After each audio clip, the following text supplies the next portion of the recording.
बोर्डवरील हे सांचीच्या स्तूपाचं चित्र जेवढं आकर्षक व दैदिप्यमान दिसते तेवढं त्याच्या निर्मितीचा कालखंड सुद्धा होता. तर तो कालखंड कुठला तर तो म्हणजे आपला महाजनपदांचा कालखंड. भारताच्या इतिहासामध्ये एकूण 16 महाजनपदं होऊन गेली.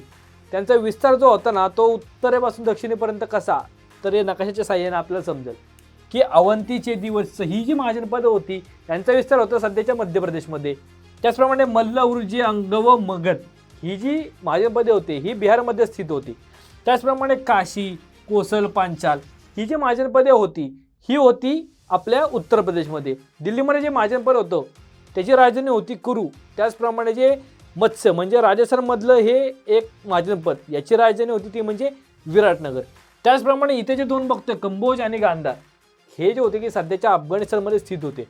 व दक्षिणेतील एकमेव महाजनपद ते म्हणजे अशमक व याचा विस्तार हा सध्याच्या आपल्या महाराष्ट्रामध्ये होता. व याच्याशी संबंधित जो TET 2021चा प्रश्न आलेला आहे तो असा की अवंती, माळवा, मध्य प्रदेश म्हणजे यांचा विस्तार अवंतीचा माळवा मध्य प्रदेशमध्ये तर अशमकचं कुठे. आपण आत्ताच बघितलं महाराष्ट्र का तर हे जे अशमक महाजनपद हे एकमेव महाजनपद दक्षिणेमध्ये स्थित होतं व ज्याचा विस्तार हा आपल्या महाराष्ट्राशी संबंधित होता.